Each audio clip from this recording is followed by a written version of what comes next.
Yo, what up, people? It's your boy the Laugh King coming at you with a quick video. And in this video, I basically want to talk about my defensive settings in NBA 2K20. As you can see, I'm playing with the Raptors, and I'm going up against the Boston Celtics, Atlantic Division rivals. And basically, my defensive settings right now, Nick Nurse, he's a very intellectual defensive coach. Like, if you really watch the Raptors, he's not scared to do anything.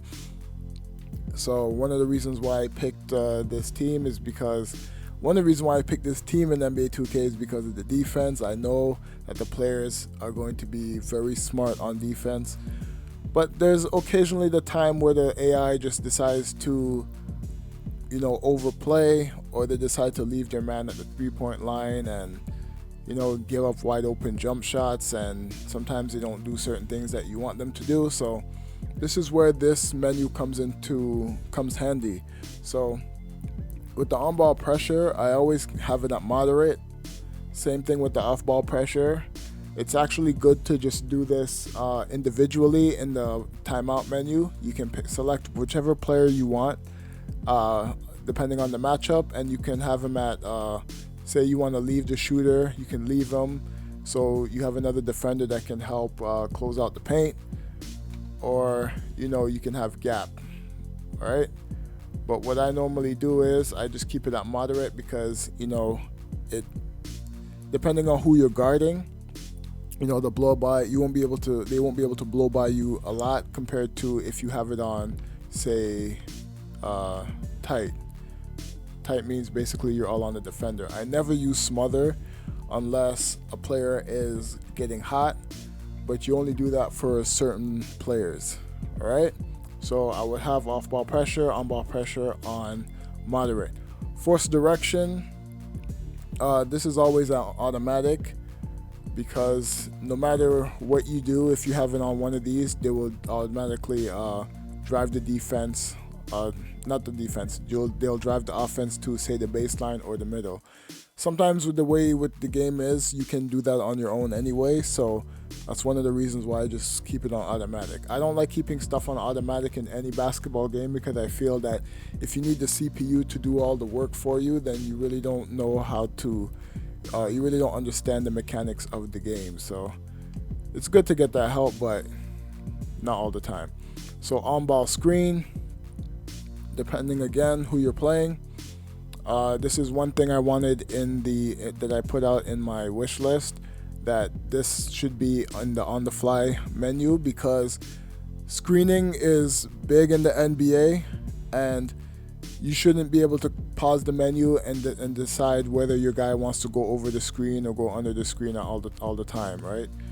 So in the menu, you can go into the matchup menu, and then the timeout menu, you can go into the the matchup menu, and then you can select what you want to do for each player. But in general, this should be available during the play, right? So it all depends on who you're playing. I never do switch all. It depends. Like I said, it depends. Sometimes I'll go over, but the best thing to me is going under the screen. Because if you know your guy's going to go under the screen, you can locate that player that you want to control, and you can either force him over the screen or under the screen. If you go over the screen, a lot of the times the player will trail that ball handler, leaving the open lane. So it's always good to go under. But like I said, it all depends on who you're playing. Hedging, this is always on no hedge, because there's times where the AI will actually have a guy going into the net or going to the rim, and he would fully move out of the way so he can get an easy basket. So hedging, I don't know if it's broken in 2K, but I do not like it at all in 2K. On-ball screens, centers, I always have the centers go under. Again, centers are not supposed to, they don't like guarding the paint. If you want to give up mid-range jump shots and stuff like that, it's better to go under. Hedge, again, centers are always, no hedge. It depends. If you want to double, then that's different, but you can control the doubling with the with the double with the LB or one of the bumper buttons. Can't remember which one it is now. Stay attached with the screening. This is always on automatic. Like I said, if you're gonna play this game on defense, and a lot of people like to play on the ball, but if you know a player is going to switch or do anything, it's always good to control that second defender so you can decide whether he can stay attached or he doesn't stay attached, or you can drop down, right? Because if you know what your initial defender is going to do, you can always mess up the defense's offense by doing something that you don't think that they will do. So I keep this on automatic, and then I will control the second defender.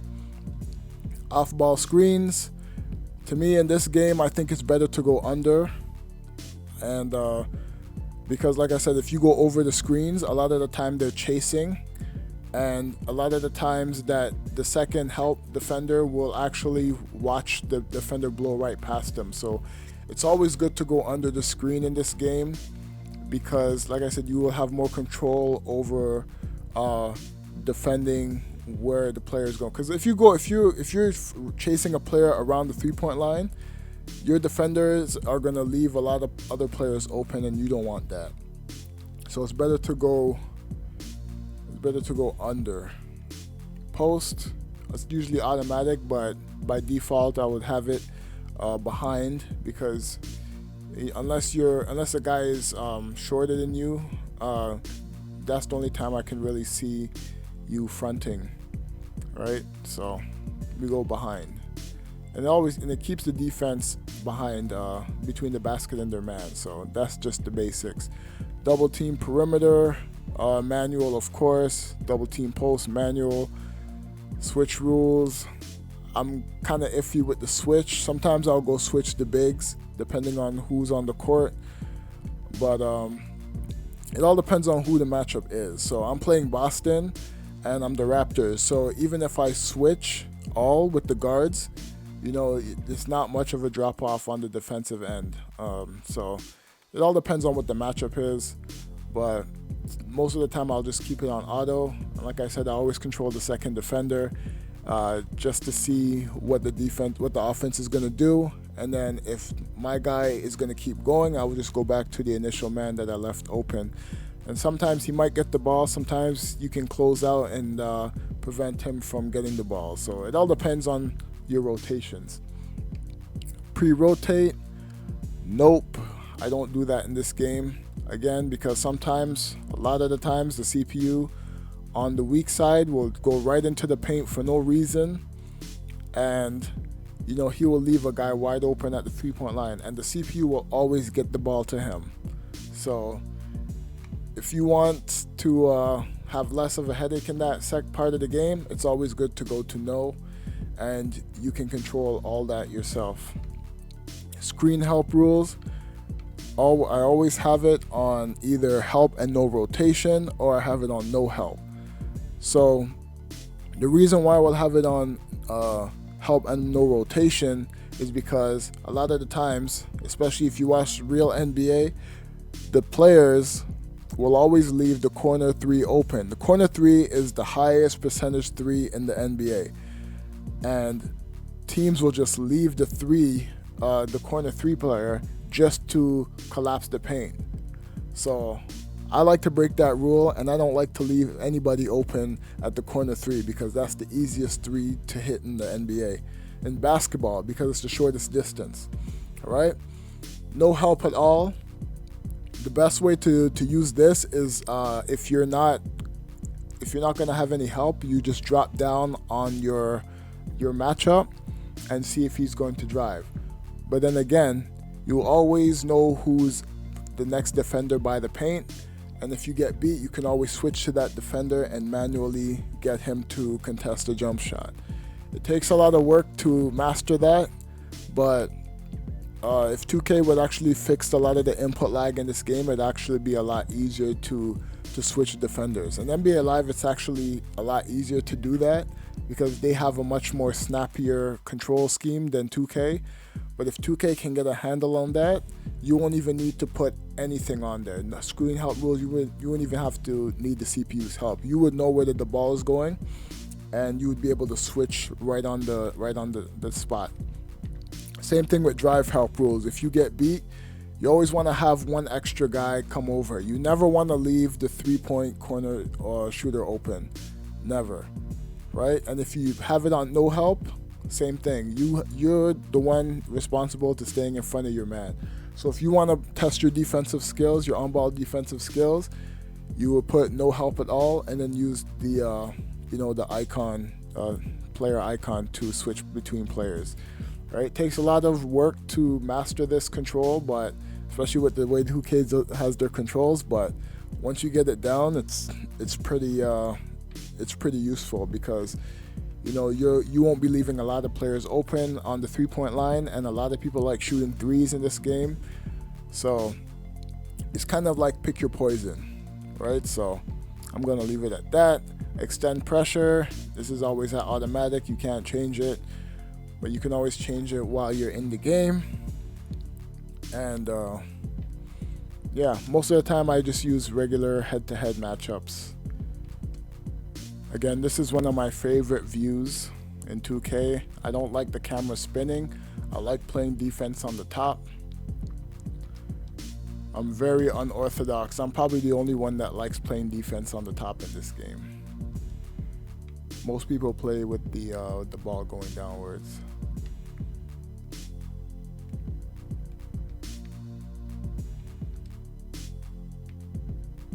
They're setting the screen. You see how I switched? Yeah, but he's got the mid-range jump shot. All right, let me show you what I just did. In this play, I'm actually, when they pass it over, I'm going to drop down and control Ibaka. So Ibaka's right here. Oh, let me keep that up. Ibaka is right here,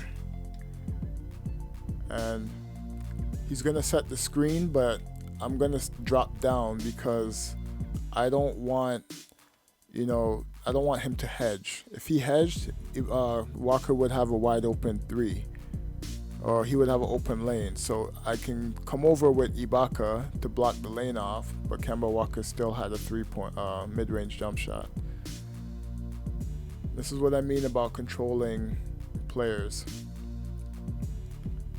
So I'm controlling Larry at this point. They set the screen, and then I switch to Ibaka. So Ibaka's gonna come over and close out the lane. Kemba Walker knows that he's there, so he's just gonna pull up for a mid-range jump shot. Those screen plays are, like I said, when the screen plays are number one in this game. So having the ability to bring it up in one of these menus that I'm showing would be ideal.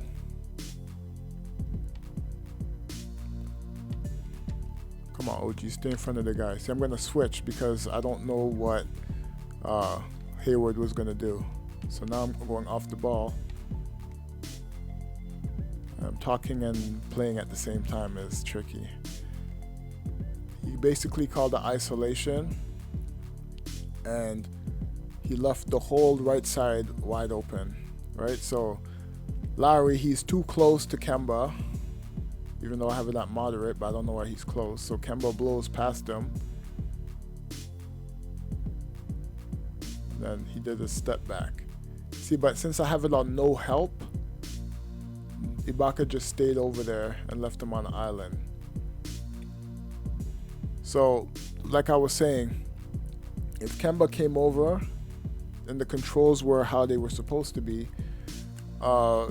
you can control Ibaka to come over to protect the paint. But Kemba knew he had Lowry on a isolation, so he decided that he was going to step back and hit that.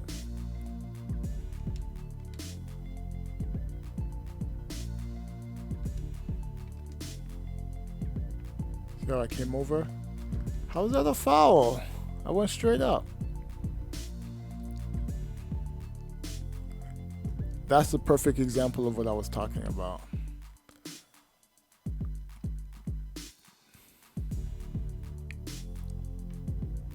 Perfect example. Okay, so Cantor, if the CPU wasn't controlling, if the CPU was controlling Ibaka, he would have been guarding him all the way up there. But I took over the controls and I hovered right around the 3-point line. Because I know I want Ernest Cantor to shoot if he wants to. You know, he can do anything out there. But instead, he passes it to Jaylen Brown, and then he drives to the hoop. Not to the hoop, he went to set the screen. So instead of going over, I stayed under, fully knowing that he was going to get hit. So I made sure I protected the paint. Jaylen Brown comes over. I went straight up, man. That's no way. Yeah, get out of here. But you see what I mean, right? Like, I'd rather guard the paint first. Yeah, that was a foul. But I'll show you again in real time. So Enes Kanter is going to go pass it to him. Jaylen Brown goes over the screen. He goes in. I get called for the foul. Right? I shouldn't have jumped. I should have just used the right stick and just contested it like that. They probably wouldn't have called anything. The minute you start jumping in this game, that's when they start calling all the fouls, which they should. Right, so anyways, I'm going to leave this video at that, but you kind of get the idea. What do you guys think about my defensive settings and how I play defense in 2K? Leave a comment down below, and I'll get back to you guys as soon as I can, and I'll catch you guys on the next video. Alright, I'm out of here. Peace.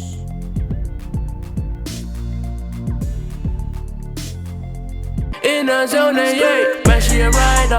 Only see her in designer. Baddest be all you want behind her. She got the main line, you got the light car. Oh, you know my bangers from the